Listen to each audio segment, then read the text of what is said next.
Hello friends, welcome back to my channel the public health revolution. आज हम बात करेंगे एपिडेमियोलॉजिकल ट्रायड के बारे में। और अगर आप advanced model of epidemiological triad के बारे में जानना चाहते हैं तो वीडियो के एंड तक बने रहिएगा। एपिडेमियोलॉजिकल ट्रायड आखिर है क्या?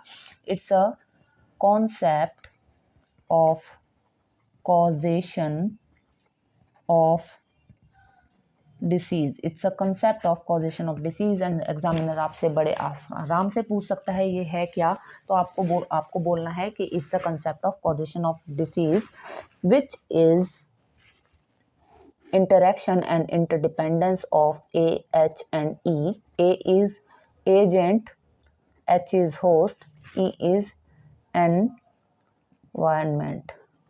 ठीक है, it is interaction and interdependence of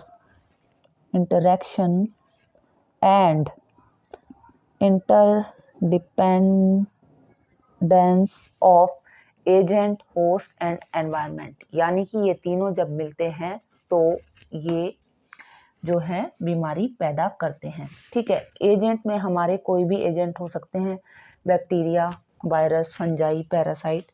host में होस्ट हमारा मैन है, ऑब्वियसली कोई भी एनिमल भी हो सकता है होस्ट, जिसके अंदर जो है बीमारी के जो कीटाणु होते हैं वो हार्बर करते हैं, वो होस्ट हो गया।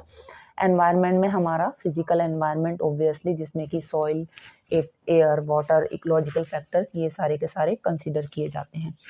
अच्छा, मैं बीच में आपको बताना चाहती हूँ एपिडेमियोलॉजिकल ट्रायड के बारे में जानने से पहले आपको ये जरूर जानना चाहिए कि आखिर एपिडेमियोलॉजी होता क्या है, इसका मतलब क्या है, डेफिनेशन क्या है। क्योंकि ये जो है एपिडेमियोलॉजी की डेफिनेशन बहुत ही ज़्यादा चांसेस होते हैं कि एग्जामिनर आपसे पूछ सकता है, और अगर आप वो नहीं बता पाएंगे तो आप एग्जाम में बिल्कुल पास होने की उम्मीद ना करें। इससे इजीली आप इसको मगअप कर सकें, इस तरह मैंने आपके लिए एक वीडियो बनाई हुई है, लिंक मैंने इसका डिस्क्रिप्शन बॉक्स में डाल दिया, आप जाके देख सकते हैं। पसंद आ जाए तो लाइक ज़रूर कर देना और चैनल को सब्सक्राइब कर देना। और हमारी एपिडेमियोलॉजी का जो मोटो होता है वो भी यही होता है कि to break one of the leg of epidemiological triad. Epidemiology का जो एक मोटो होता है वो यही होता है, to break one of the leg of this triad to prevent the occurrence of disease. ठीक है, ये हमारा हुआ एपिडेमियोलॉजिकल ट्रायड। अब हम बात करते हैं ट्रायंगल ऑफ एपिडेमियोलॉजी के बारे में। ठीक है, ट्रायंगल ऑफ एपिडेमियोलॉजी सुनने में ये बिल्कुल वैसा ही लग रहा है, एपिडेमियोलॉजिकल ट्रायड जैसा ही लग रहा है, बट पार्क में ये दो वर्ड्स अलग से दिए हैं उन्होंने। एक तो ट्रायंगल बनाया है एपिडेमियोलॉजिकल ट्रायड, जो मैंने अभी आपको दिखाया है। दूसरा उन्होंने एक और फिगर बना के दिया है आप लोगों को, जिसमें कि उन्होंने ट्रायंगल ऑफ एपिडेमियोलॉजी ये लिखा है उस फिगर के नीचे, और उसमें उन्होंने सेम चीज डाली है, एजेंट, होस्ट, एनवायरनमेंट, और साथ में उन्होंने एक नई चीज डाल दी है, वो है टाइम।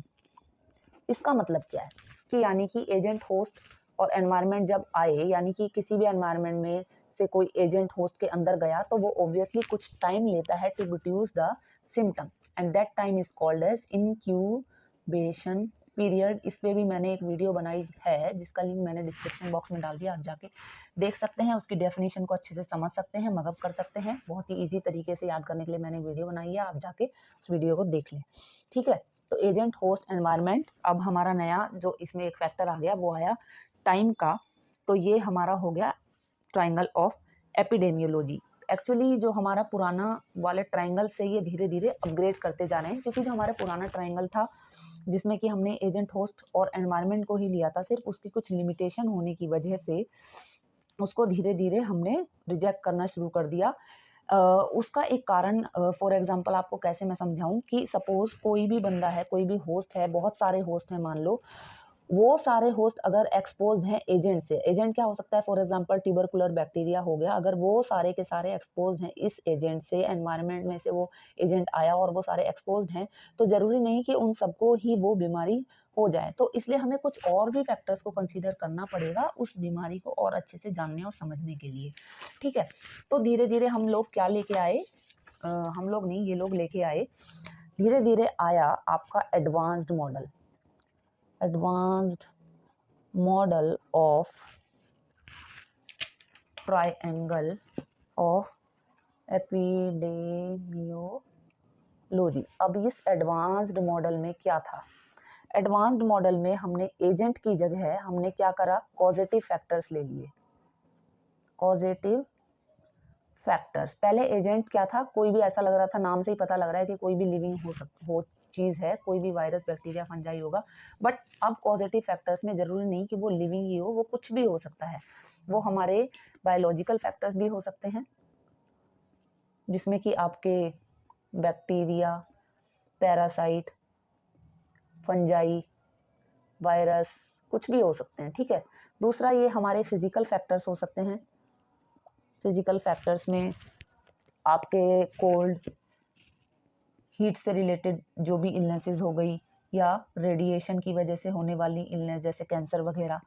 थर्ड आपका हो गया chemical factors, for example formaldehyde exposure, styrene gas का जो एक आउटब्रेक हुआ था, या इंडस्ट्रियल जो पॉल्यूटेंट्स निकलते हैं, XYZ कोई भी केमिकल से रिलेटेड होने वाली जो भी बीमारियां हैं, कोई भी डस्ट हो गए, डस्ट पार्टिकल या एरोसोल फॉर एग्जांपल, ठीक है, ये सब हमारे बीमारी कर सकते हैं। दूसरा, मैकेनिकल फैक्टर्स भी हो सकते हैं, एटमॉस्फेरिक प्रेशर और फ्रिक्शन और फोर्स वगैरह वगैरह। और इसके अलावा दूसरे फैक्टर्स हो सकते हैं, सोशल फैक्टर्स हो सकते हैं, कस्टम, ट्रेडिशन, बिलीव्स वगैरह, ये भी हमारे पॉजिटिव फैक्टर हो सकते हैं। इनका एग्जांपल मैं नहीं दे रही वरना वीडियो बहुत ज़्यादा लंबी हो जाएगी, ठीक है। बट ये सारे के सारे हमारे फैक्टर्स हो सकते हैं जो कि डिटरमाइन करते हैं the causation of any disease. और अब हमने होस्ट की जगह क्या लिया? होस्ट की जगह अब हमने लिए पॉपुलेशन और ग्रुप्स मैं विद को ऐसे लिखना चाहिए, एक्चुअली आदत पड़ी हुई है, विद देयर कैरेक्टरिस्टिक्स। और इसमें भी कई सारी चीज़ें हैं जो कि डिटरमाइन करती हैं in causation of disease.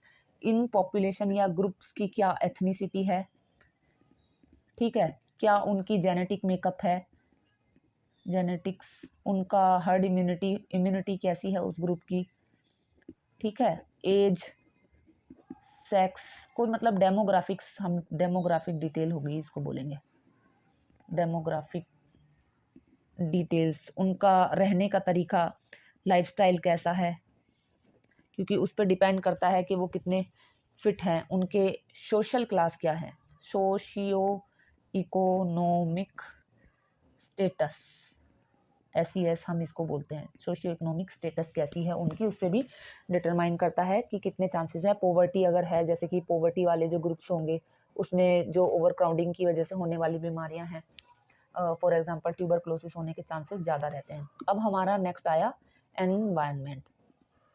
Environment में कोई भी एनवायरनमेंट हो सकता है, चाहे वो हमारा लिविंग है या नॉन लिविंग है, ठीक है। लिविंग नॉन लिविंग इससे कोई फ़र्क नहीं पड़ता, वो एनवायरनमेंट में कुछ भी हो सकता है एक्सटर्नल टू दी होस्ट। जैसे कि हमारा एक्सटर्नल एनवायरनमेंट है, हमारे फिजिकल एनवायरनमेंट हो गया, जैसे कि सॉइल, वाटर, एयर वगैरह। बायोलॉजिकल एनवायरनमेंट भी हो सकता है, हमारे एनिमल, प्लांट्स और एनिमल्स वगैरह। साइकोलॉजिकल एनवायरनमेंट, साइकोलॉजिकल एनवायरनमेंट में हमारे वही कल्चर, बिलीफ पैटर्न जो हमारा सोसाइटी में एग्जिस्ट करता है, वो हमारा जो है एनवायरनमेंट से रिलेटेड चीज़ हो गई। इसके अलावा हमारा इकोलॉजिकल एनवायरनमेंट, फिजिकल एनवायरनमेंट मैंने आपको बता दिया, और बायोलॉजिकल बता दिया, इकोलॉजिकल एनवायरनमेंट।